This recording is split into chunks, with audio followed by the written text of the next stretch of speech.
Jai Gurudev.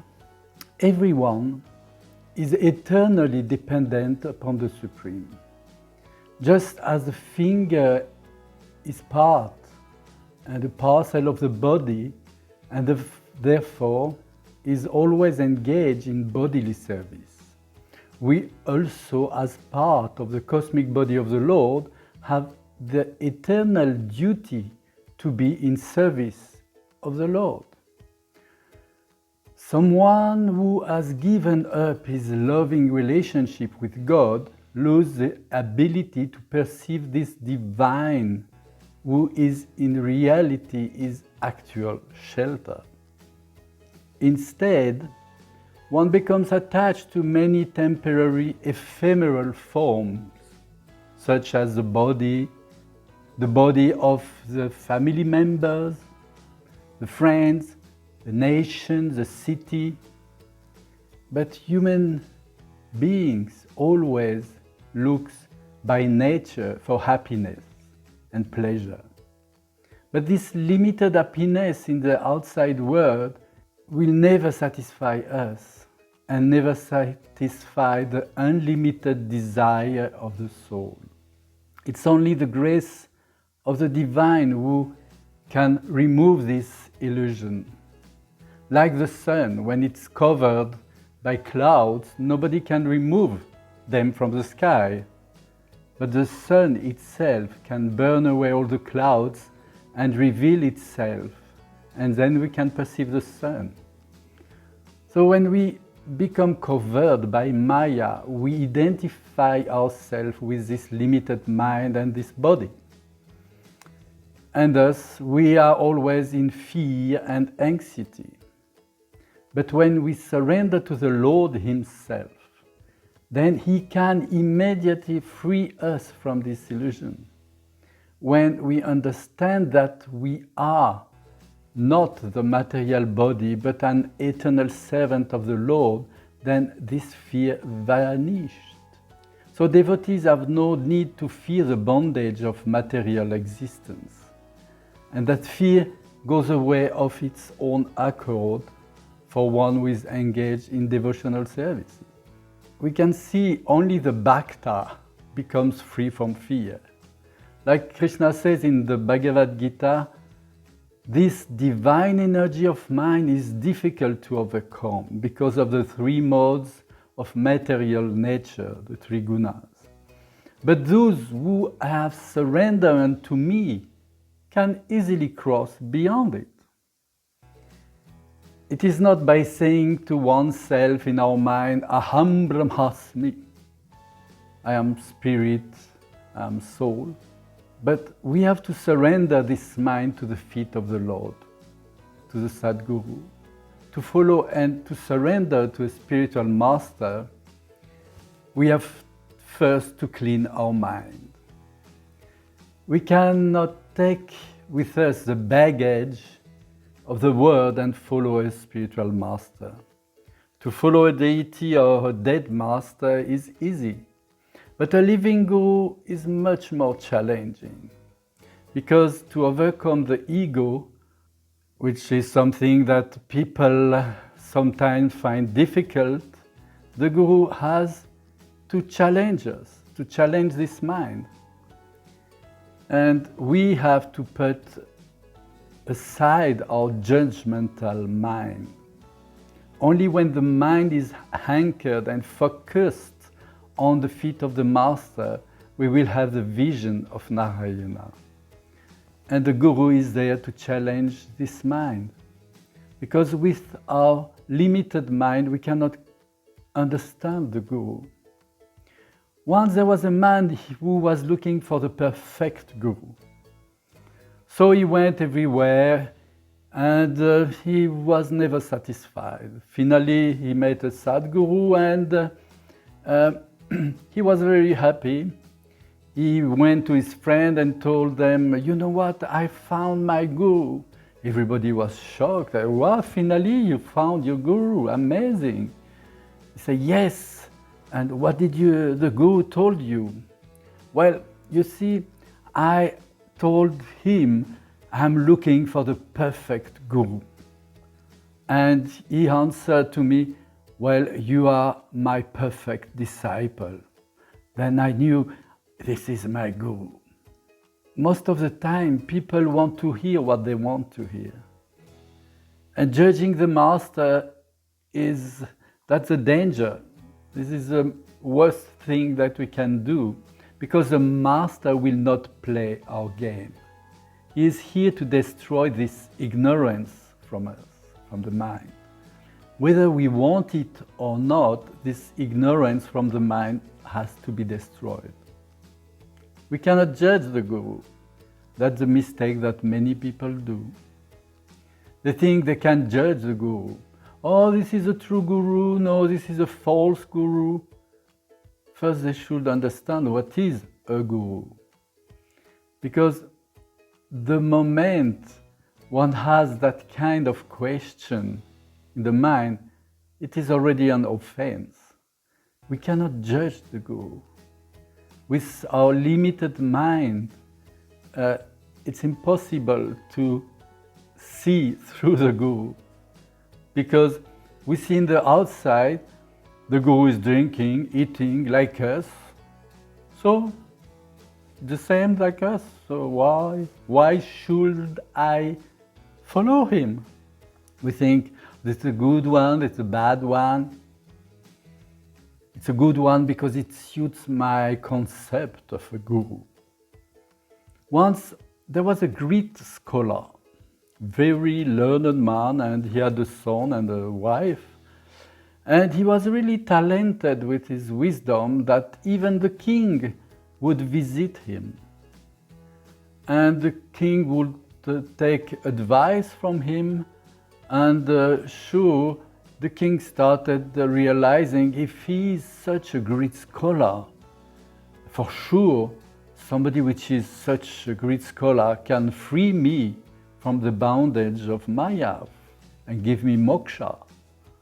The king said to the scholar, you see, King Parikshit, in the Bhagavatam, he was freed after 7 days listening to the Bhagavatam from Sukadev Goswami. Only 7 days, by hearing the glory of the Lord. The king called the scholar and told him, look, Sukadev gave to King Parikshit liberation after 7 days. So you are such a great scholar, I give you 1 month to give me moksha, to liberate me. And the scholar didn't say anything. He went home and he was worried. He had a son, but he considered this son as a good for nothing. As he was near the king, the ego and the pride arise. As the father did not give much interest to the son was not staying much at home. He would come only for lunch and dinner, and the rest of the time he would go outside. He would go to the ashram and spend his time at the ashram among sadhus and saints. And that day when the father came home, he was there, and the father was sitting grumpy. So the son asked the father, what's going on? What is wrong with you? The father didn't want to answer the son and say, shut up, you are useless, good for nothing.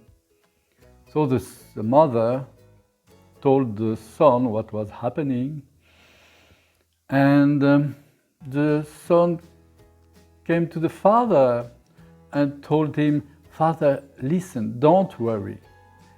Tell the king that he should take me as his guru. What? Said the father. You are who is good for nothing to take the king as your disciple? What do you know about it? And then he was thinking, yeah, whatever, I have no idea how I could give the king liberation. So perhaps he has a trick, a plan, how to do this. And he say, okay. So the next day he went to the king and said, King, listen, you have to take my son. as your guru. So because the guru respected so much the scholar, he said, okay, fine, I will do it. And so the son had to initiate him, and so the king took initiation to his new guru. And after the initiation, the son said to the king, so now you are my disciple, okay? You have to sit here. So the king accepted to sit down. Of course, everybody was shocked, but as it is a tradition, when the guru says something, you do what he's saying, you obey. So the king sat down, and he said, the king said to the son, please, guru, instruct me. Of course, the father was there also. He was wondering what the son will say, and the son asked, please bring me 2 ropes. And the father was getting worried, nervous. Hopefully he doesn't tie the king. As he was thinking about that, the son said, tie the king to the pillar. And as it was an order from the guru, so everybody had to follow what he was saying, so the king was tied to the pillar. And after this, the son said, and tie my father to this other pillar. So both of them were tied to the pillar. The poor father was thinking, oh my God, what I did. He was regretting himself to have listened to his son. So with a big smile, then the son said to the father, now father, can you untie the king? And the father started screaming, how could I untie the king? I am myself tied to the pillar. So then the king understood the message, what the son was giving to him. Those who are surrendered, they are the only one who can free somebody else. As long as you are tied to Maya, how do you want to untie someone else? Those who are attached themselves to Maya, how can they free somebody else? They can't.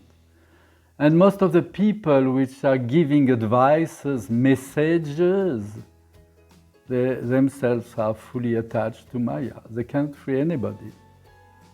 They are just after money, fame, telling nice story to the people, what they want to hear. Once we were with Guruji in 2005 in America, and Pepe, when he awake, he had a strong headache. We went down to the kitchen with Guruji, and I told Guruji about my headache, and he said, oh, make a hot tea, and with a knife, make 7 crosses on it, but you have to drink it hot. And I tell you, the pain will definitely go. Okay, let's eat something. So I said to Guruji, okay, I will do it. So I made the tea for him and for me. And I could remember that Guruji once did the same thing. So I took a knife and I did the 7 crosses upon the cup of tea, like cutting the cup. But one thing, I don't like to drink hot tea. So with the fear of burning my tongue. So I began, but because Guruji had said I have to drink it hot, I began to drink it with a small spoon. And overcoming my fear, slowly I drank from the cup and I finished it. And really, the pain reduced. I prepared some food for Guruji. And then he asked me, how are you doing? And I told him, oh, it's much better. And after finishing the breakfast, he asked me again, and how do you feel? I said, the pain is completely gone. And if somebody is sick, can I do this for him? And Goji said, but tell him to do this himself. Okay. So, you see, the master knows what the disciple and the devotee don't know. He sees through the disciple. And he gives challenges. Why?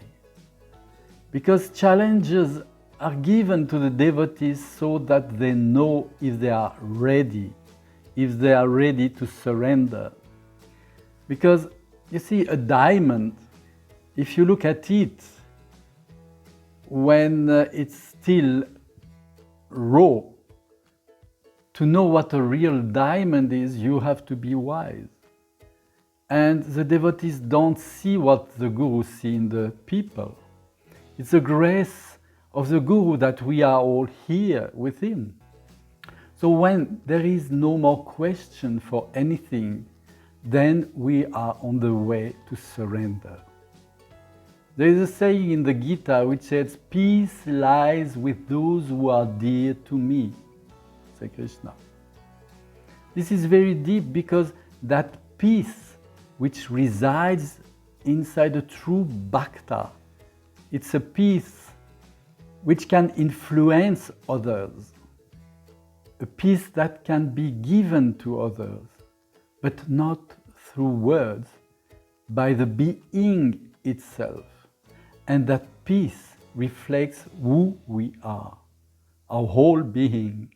And that peace which resides inside of us, it frees also others. Those who are liberated can liberate somebody else. Jai Gurudev. I am very grateful, you know. And I'm really, I can tell you something. I am so grateful for my devotees, you know, and I love them. So I don't need to tell them how much I love them. I think they do know about it. Because if I would tell them, I love you, I love you, I love you, does that increase your love? It doesn't increase your love. Because you deep inside, I'm sure you know about how much I love you. And you deep inside, you know how dear I am to you. Word have a limitation into that. But our connection is from heart to heart, you know, and it's the language of the heart that we connect. And that's what I want. I want you all to grow spiritually, and that connection become so strong that there is nothing that can move it.